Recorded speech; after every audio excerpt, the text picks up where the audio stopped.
I welcome you to the 2023 Franciscan Zoom lectures hosted by the Franciscan School of Theology. Our presenter tonight, Sister Mary Beth Ingham, CSJ, is formerly Professor of Philosophical Theology at the Franciscan School of Theology. She currently serves as Congregational Leader for the Sisters of St. Joseph of Orange, California. Sister Mary Beth holds a doctorate in medieval philosophy from the University of Fribourg, Switzerland, and has published and lectured widely on the thought of Franciscan Master Blessed John Duns Scotus. In several publications, she argues that the pathway of beauty, the via pulchritūdinis, is at the foundation of Franciscan life and thought. Her lecture this evening is entitled John Duns Scotus and Human Dignity, the Immaculate Conception. Welcome, Sister Mary Beth. Thank you so much, Juliet. It's a pleasure to be here. And I see as I was scrolling through the screens on my own, the number of folks that I know. So I'm very pleased to see some friendly faces and some familiar faces. So it's always a pleasure for me to talk about Scotus. And so when Juliet invited me to participate in this series, I was very happy to say yes, and even happier when the feast of John Duns Scotus, which was yesterday, coincided with the presentation this evening. So I'm going to share my screen and kind of walk you through something that I think is a remarkable contribution of the Franciscan tradition to the Catholic intellectual tradition. And that is the relationship of the meditation on human dignity with the Immaculate Conception. Now, we might not necessarily go there immediately, thinking that when I think about human dignity, I think about someone who was so unlike us that we often don't identify with her. And the fact that she was immaculate in herself leads one to believe, well, I'm not immaculate in myself, and therefore the very humanity that I have is very different from her humanity. But in fact, what we'll see and explore this evening are the ways in which we can understand our own human dignity precisely by considering the notion of the Immaculate Conception, and in particular, the Franciscan defense of what has become the dogma of the Immaculate Conception. And of course, we're going to do that thanks to my favorite Franciscan, no offense to any Franciscans in the room, John Duns Scotus. So just to remind everyone who he was born in 1266, died in 1308. So that's the generation after Bonaventure, the generation after Thomas Aquinas. So it's a different time in history when Franciscans and Dominicans were considering a number of questions, one of which had to do with the Blessed Mother and how we were to consider her dignity and her the way in which we are more like her than we realize.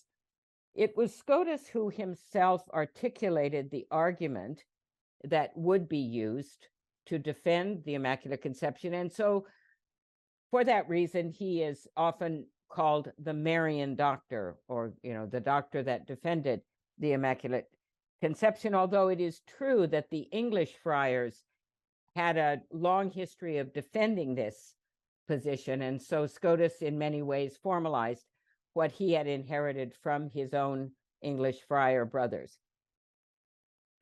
His defense of the Immaculate Conception offers an optimistic vision of God's desire, as many of us know, perhaps all of us know, God's design for us in the incarnation and certainly our human nature.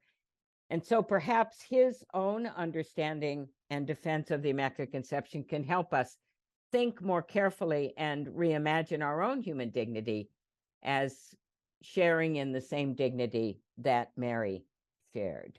And I think, here we are a month before the Feast of the Immaculate Conception, and certainly not shortly thereafter, the celebration of the Nativity and Christmas. And so this is a wonderful time for us to take stock of our own dignity, the dignity of all human beings, especially at a time in our world where there is such conflict and such devastating wars and deep human suffering.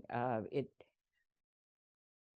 gives us an opportunity to step back and to pray for the world, but also to reflect on the dignity of all the participants in these horrible conflicts going on around the globe.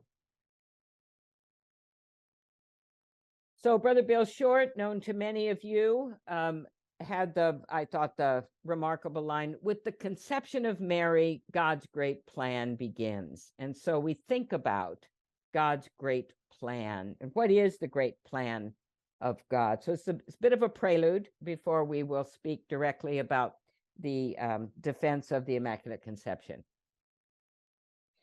And it is nothing less, God's great plan is nothing less than the glorification of our own human nature.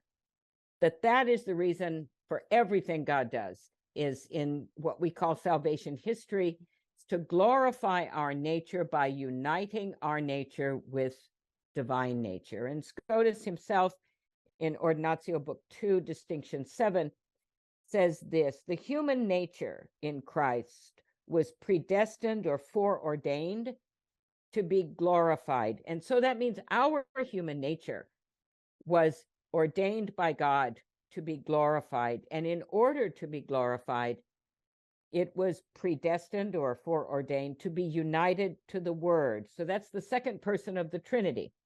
So it was, in fact, in the incarnation, God becoming one of us, that our human nature is united to the divine person. And in that way, our human nature is now glorified. Why? Well, because, as Scotus states, such glory, the type of glory God has in mind, would never have been conferred on our nature had it not been so united to the second person of the Trinity. So the whole purpose of the incarnation was to glorify our nature. And we're now going to say a little bit more about that. And so, you know, the traditional teaching, and I certainly learned it when I was a child, I'm sure many of you did as well, had to do with the fall and the centrality of the fall of Adam and Eve and the centrality of the of original sin.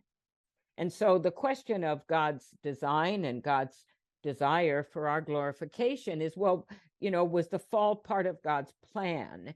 And Scotus and Franciscans will say no. God's intention in creating was prior to any sin of Adam or Eve. So God began, if we think about God in time, we think about God thinking the way we do, as God foresaw the glorification of our nature, this was the primary intention. And so this is prior to the creation of the world, it's prior to the creation of Adam and Eve, it's prior to the fall and to everything that came thereafter. And so what this means is that when we think about the incarnation in this way, we can think about the incarnation independently of original sin. We can imagine God's intentionality as having our glorification in mind, and therefore original sin becomes part of human history, but not in a way that is going to in any way prevent God from achieving the divine plan. And Scotus will say, as he speaks about this, that divine love is debtor to no one, that God doesn't do anything because of what someone else has done. God initiates. God is always ready to pour grace out, not because we've earned it, but because of the nature of God's love. And so, of course, in another place, Scotus will say, and God's love does not rejoice at the misfortune of another, and we should not either. So those of you that are familiar with the Exultet in the at the Easter Vigil will know that we do in a way exult in the fall of Adam and Eve. So what we know more traditionally, historically, and of course Scotus will take the tradition seriously, Anselm of Canterbury's famous treatise, Cur Deus Homo, or Why God Became Man, has been a dominant voice in the history of the Catholic tradition. And for those of us familiar with this argument, it's an argument based on justice, that the incarnation had to take place. It was a necessary response because Adam and Eve had sinned. And so in becoming human, Jesus Christ came to suffer. And it was the passion and death that set in balance the scales of justice. Why? Because there was an infinite injury to God by Adam and Eve in their disobedience. And so an infinite injury has to be atoned with an infinite gift. And we're finite beings, so we could not have set in balance the scales of justice. It would take an infinite being to do it. And so the incarnation was a gracious gift on the part of God to make up for the sin of our first parents. And so according to Anselm's argument, had there been no fall, had there been no sin, there would have been no incarnation. And there we sing the Exultet at the Easter Vigil, which is an ancient Christian hymn. Anselm did not make it up. And so there is a long tradition of seeing the incarnation as a reaction on the part of God to something Adam and Eve, or the fall of our first parents. So what's new in the Franciscan approach, as Scotus will articulate it, is that rather than seeing the incarnation as a response on the part of God, Scotus frames it as God's intention from the very beginning, that it's not a reaction, it's divine initiative. And Christ would have come not as Redeemer, but as the King of glory, and would have been one of us, among us, because there would have been no need for the Redeemer. Now, of course, Scotus admits, Anselm admits, there was a fall. At least this is what the medieval tradition in theology and philosophy accepted, that the fall of Adam and Eve was a historical fact. And so they don't try to rewrite history. They simply say, Scotus simply says, well, but I can consider the divine intentionality separate from the fall of Adam and Eve. And because I can consider it in this way, I can meditate on divine goodness, and I can meditate on divine desire, and I can link it to human dignity in Jesus Christ, and we're going to see in Mary. So the response was really a shift in focus, a shift from seeing a reactionary understanding of salvation history to a more intentional and initiative-taking understanding of salvation history. And so the incarnation is quite simply divine mercy made manifest in our world. And so it's God's abundant love, God's enormous love from the very, very beginning that sought to bring us in our human nature into one with divine nature. So now we move to the Immaculate Conception and say, well, okay, I may be familiar with the Franciscan understanding of the reason behind the incarnation, but I don't really see the connection. And oftentimes when I would teach in this vein, students would ask me, well, can you just run through the argument for the Immaculate Conception and show how that is linked to the whole Franciscan position on the incarnation? And so I want to say a few words about how the Franciscan position opens the doorway to an additional reflection on Mary. So once we start thinking about the incarnation in this way, we can begin to think about the Immaculate Conception in a certain way. And it was, as I mentioned earlier, the English friars who were deeply committed to celebrating Mary as the fullest example of human dignity. Now, the veneration of Mary, as many of you know, is an ancient tradition of veneration in the church, in the Eastern Church certainly, but also in the West. And so there's always been a cult that has honored Mary and seen her as sinless. So this part was not new. What was new was the focus on this notion of the Immaculate Conception.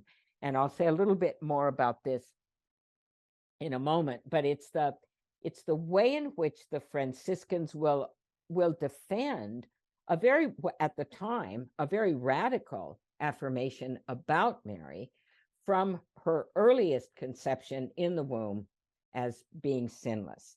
And that's going to have problems for the more traditional theological approach. So it was not widely accepted. So as Scotus approaches this in the name of the English tradition, he'll go about this argument or this defense with two steps. First, he'll work with Anselm's tradition to separate original sin from sexual intercourse. And I'll say a few words about that. And then once he's done that, he's going to show in what way Mary is still saved, redeemed by Christ, because that would end up being the most important objection to the Immaculate Conception, is if Mary was sinless, she would not have needed to have been redeemed. And if you've got one human being that doesn't need to be redeemed, that is an affront to the universal salvific action in Jesus Christ. So you can see it's treading on very, very thin ice. So here was the argument. Just run through the argument again, the traditional argument as it related to the fall and the consequences of the fall.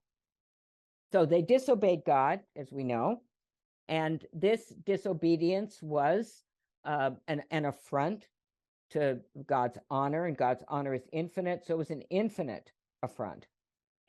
This resulted, the consequences of their disobedience resulted in their guilt and their punishment. Now, traditionally, the punishment was always considered to be physical. So the body inherited the consequences of the sin of Adam and Eve. And this would be in disordered passions, disordered emotions. Traditionally, it's sickness and death, that and suffering in childbirth. All of the ways in the book of Genesis where God metes out the punishment to Adam and Eve. By the sweat of your brow you will earn and the earth will fight against you, and so things will be difficult.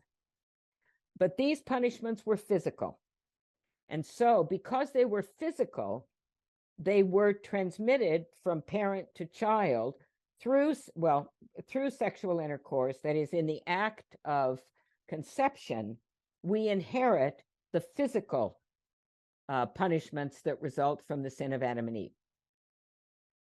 So that's where our flesh developing in the womb of our parents is already affected, and it's already inheriting disorder. Once that starts happening, then of course the little soul, the immortal soul that's entering the body, and traditionally in the Middle Ages it was held, or traditionally, historically it was held, that this happened somewhere between 36 and 42 days in the womb. There was the immortal soul. So the immortal soul enters into the flesh, joins with the flesh, and that's considered conception, when the immortal soul enters the flesh. And because the flesh had inherited the punishment and was tainted with the punishment, then the soul is contaminated by the tainted flesh that is already developing in the womb. So it's, if you were, to say, I'm going to pour clean water into a glass that's dirty, well, the water will become dirty. So it's that notion of a contamination that occurs because the body has inherited the physical disorder, and the soul, which is pure, when in contact with the developing flesh, that's when the soul becomes contaminated. So that everyone was understood historically, everyone was tainted by the concupiscence or the lust that was experienced in the act of intercourse. Because even the theologians argued, even if, let's say, Abraham and Sarah had been ordered by God to have intercourse in order to have Isaac, they could not escape the small spark of lust that would have occurred during the act of sexual intercourse, so that no act of sexual intercourse was free from concupiscence. And that's how the physical punishment inherited from Adam and Eve was transmitted across generations. And it was held that it was transmitted across generations through the act of sexual intercourse itself. And that's how traditionally original sin was tied to the act of intercourse. So now some, even though this was true, it was held that some were in fact sanctified before birth. So there we have John the Baptist there, who was sanctified before birth. It was seen when Mary went to visit Elizabeth and John the Baptist leapt in Elizabeth's womb. That was seen to be the moment when he was sanctified before birth. And then we have Jeremiah, who, before I formed you in the womb, I knew you. So there was a sense of the cleansing or the sanctification before birth, but not at the moment of conception. So traditionally, many theologians held that Mary was very probably sanctified in this way. She was sanctified before birth, but she was not conceived immaculate or conceived without sin. And so Bonaventure held that Mary was sanctified in the womb, but not at conception. Thomas Aquinas held that Mary was sanctified in the womb, but not at conception. So as I mentioned earlier, here's the problem. If you want to hold that Mary was immaculately conceived, then you've got two possibilities. Either she was not conceived, the way all of us are, through sexual intercourse, and of course this would put her at the level of Jesus and with the virgin birth, right? The fact of the conception without sexual intercourse. And in addition, it would make St. Anne now equal to Mary in dignity, because then Anne would have been the recipient of a virgin birth, and that this would become too difficult. So then we share nothing with Mary. She's absolutely unlike us. Or, as I mentioned earlier, she was conceived the way we are, and but she was sinless in her conception, and that means she would not need to be redeemed by Christ. And as I mentioned earlier, this would mean that the redemptive power of the life, ministry, death, and resurrection of Jesus Christ would not have been necessary for her, and that would have limited the power of Christ's redemption. Even if there's one person that doesn't need it, then he has not saved everyone. So how does Scotus go at this? Well, he begins with Anselm, and Anselm's whole position on the conception of the Virgin, and he focuses on the will, that the sin of Adam and Eve took place in their will. It didn't take place in their body. The body inherited the punishment of the sin, but the sin itself was a disordered in loving. And because it was in the will, now we have the body is no longer the culprit, it's probably the victim, but at their creation, Adam and Eve possessed not a supernatural state of justice, but what Scotus will call, and others have called, a preternatural state of justice. And so some now, we hear the expression original justice. And original justice in this argument was not a supernatural state. It was simply a state slightly higher than our present state. And this preternatural state of justice was really understood as rectitude of the will. Now, this is Anselm. Rectitude of the will, which simply means I am able to love rightly. That in every situation, I have my will is ordered, my passions are ordered, my emotions are in balance. I am able to act in situations as I choose to act, and I act in accordance with what is good, and therefore in accordance with God's will.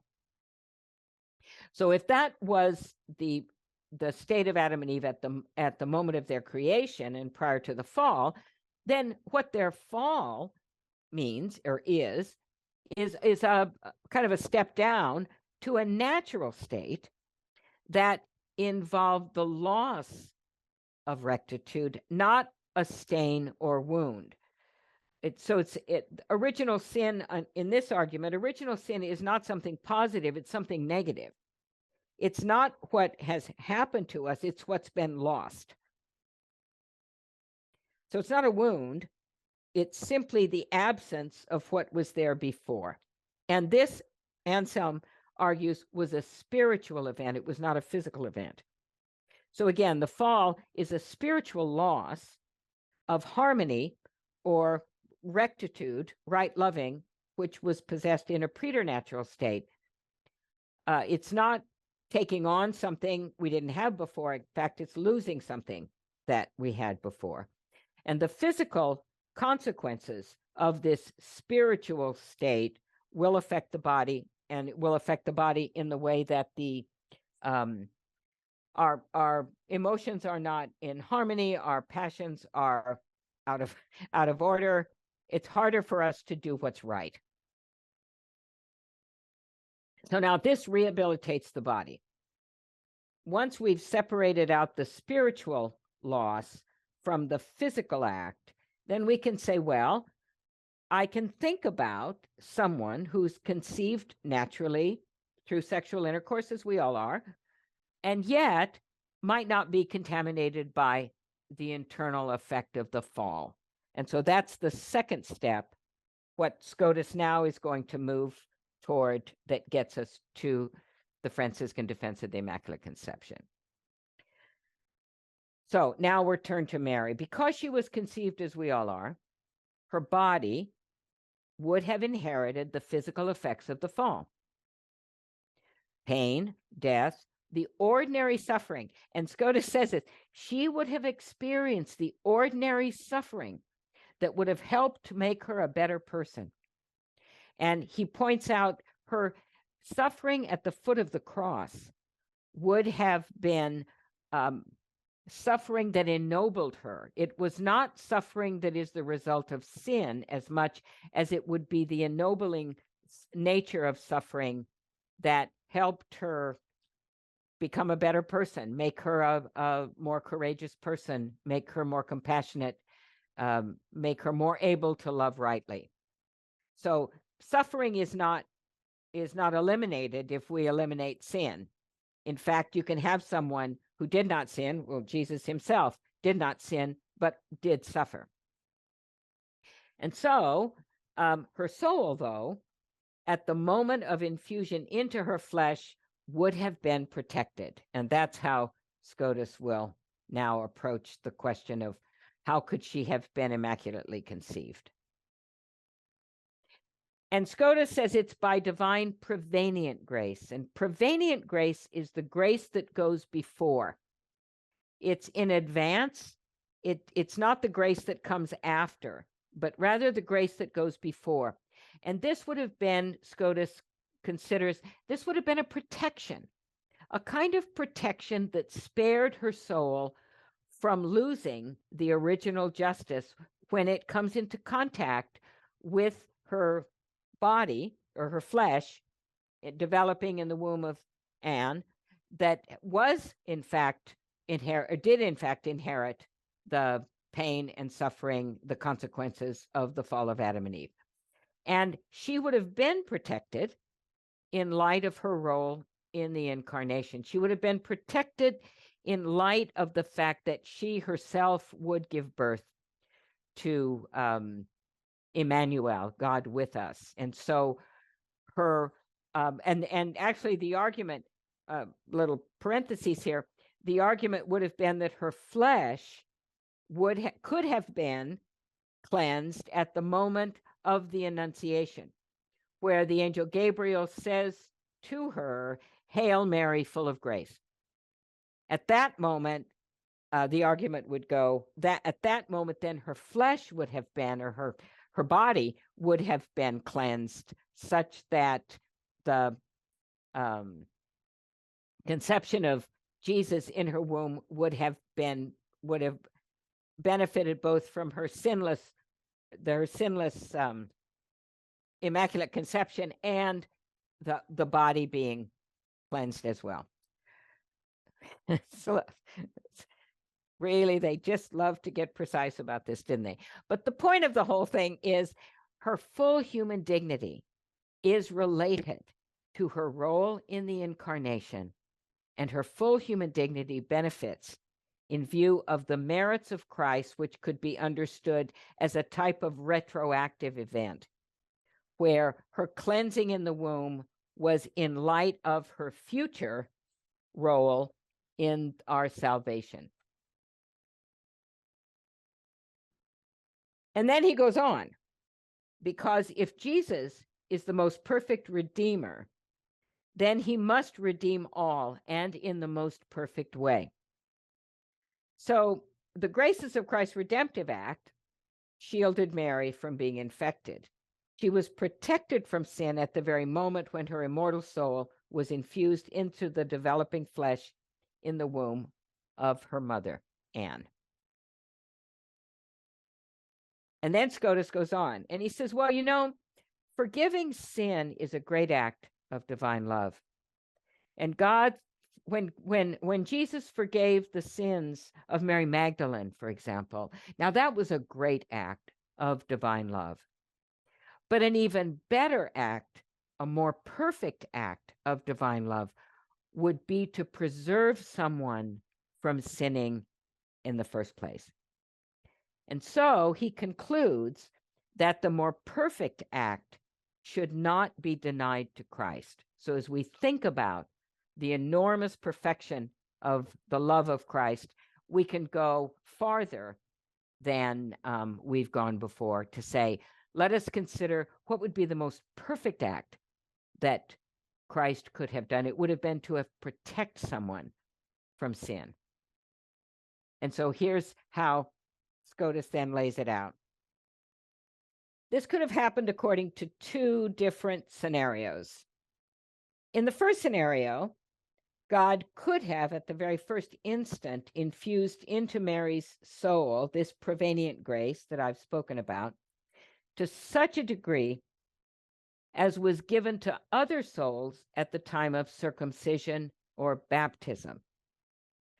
Therefore, in the first instant, her soul would not have original sin, just as a baptized person would not have original sin after baptism.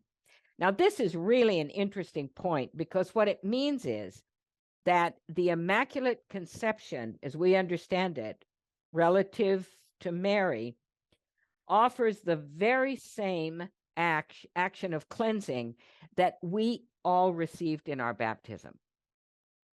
Now, this makes us more like Mary than we may have ever thought, because it's not about innocence. It's about being cleansed and protected, and we are cleansed at the moment of baptism. And yet, after we are baptized, we still experience pain. We still experience difficulties. We still experience the very sorts of things that Mary would have experienced after her conception, because her conception didn't protect her from the physical suffering. It simply made right in her soul what has been made right in our souls after baptism. So that's possibility number one, which is looking pretty good for us. Possibility number two is unlike us, but Scotus argues, well, another possibility is God could have cleansed the flesh that was developing in Anne's womb before infusing the soul, so that at that instant, when the soul united with the developing flesh, the flesh was not infected and the soul was not contaminated. So either one of those, he thinks, would have made what we understand to be the Immaculate Conception possible. And then he's got this great line as he concludes his argument. Well, whatever is factually the case, only God knows. But if the authority of the Church and the authority of Scripture does not contradict such, it seems probable that what is more excellent should be attributed to Mary. And this was always part of Scotus's methodology, is always to attribute what is more excellent, because as he argues in another place where he's speaking about attributing perfection to the actions of Christ, we know we're probably going to be wrong. We'll either be wrong by deficiency or we'll be wrong in excess. We won't get it right. So as long as we know we're going to be wrong, why don't we go ahead and attribute what is more excellent and in that way more noble to these actions? And of course, we could argue from there, well, we could have that be the principle of generosity that guides any judgment I make about any person, is to always try to attribute what is more excellent to someone than what is less excellent. And this, for some that are familiar with this, is an example of Scotus's methodology, which I've called the methodology of Franciscan generosity. And the Latin is potuit decuit fecit. Potuit, it is possible. Decuit, it is fitting or pleasing. And then fecit is, well, why not, right? Why not conclude that God has in fact acted in this way?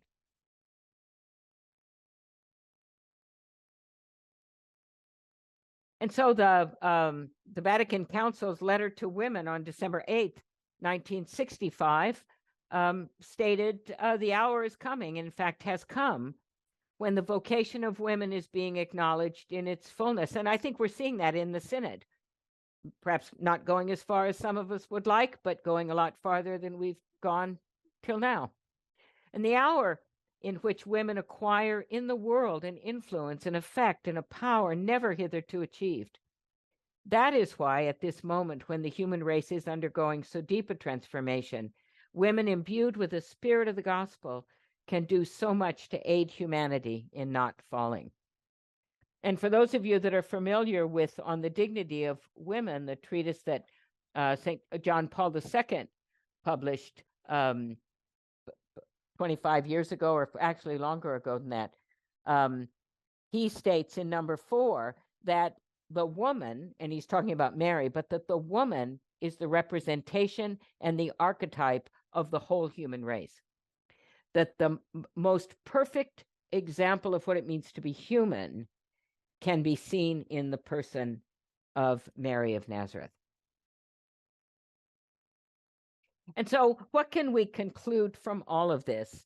Well, as we think about original sin today, and we tend to see it more in systemic terms, that we're born into a broken world.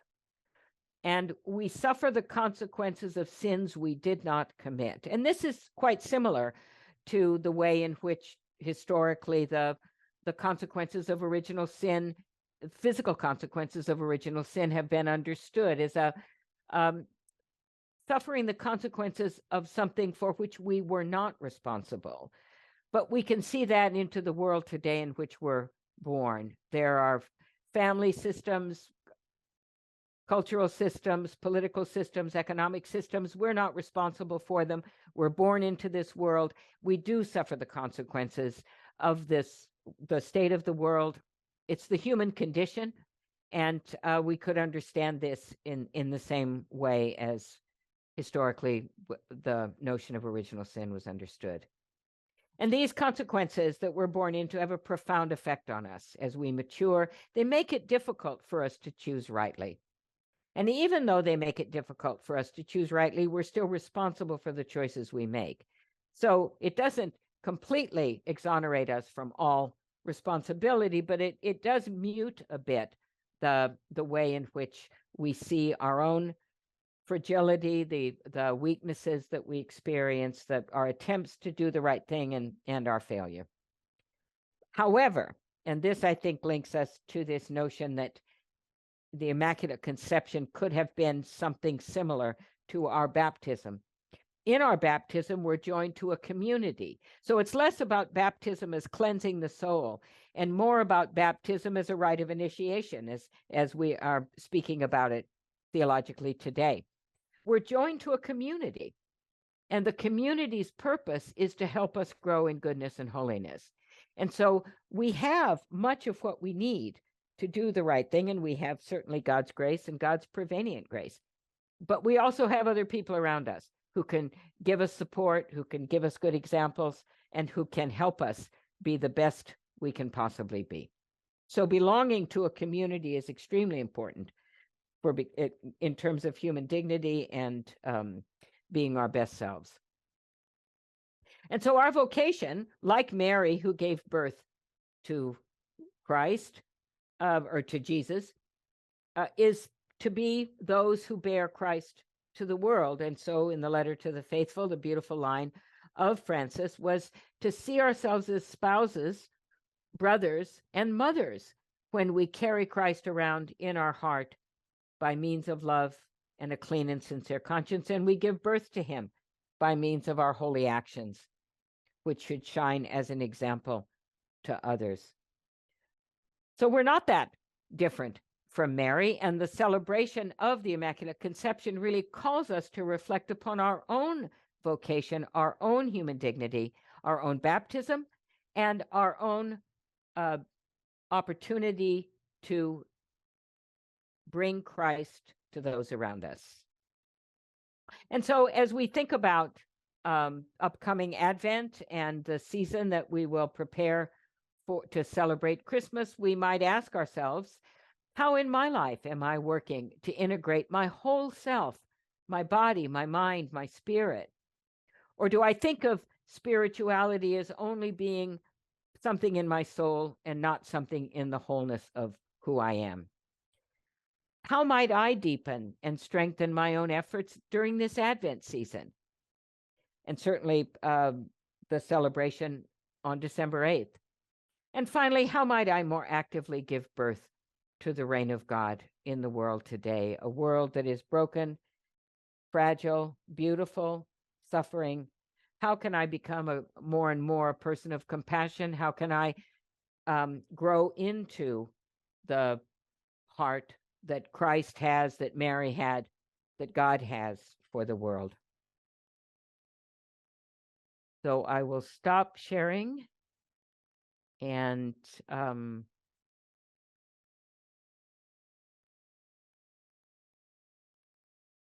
Thank you. end it there. Thank you so much, Sister Mary Beth Ingham, for your lecture. This opportunity is brought to you by the Franciscan School of Theology Development Department. And let's thank Sister Mary Beth with a virtual round of applause.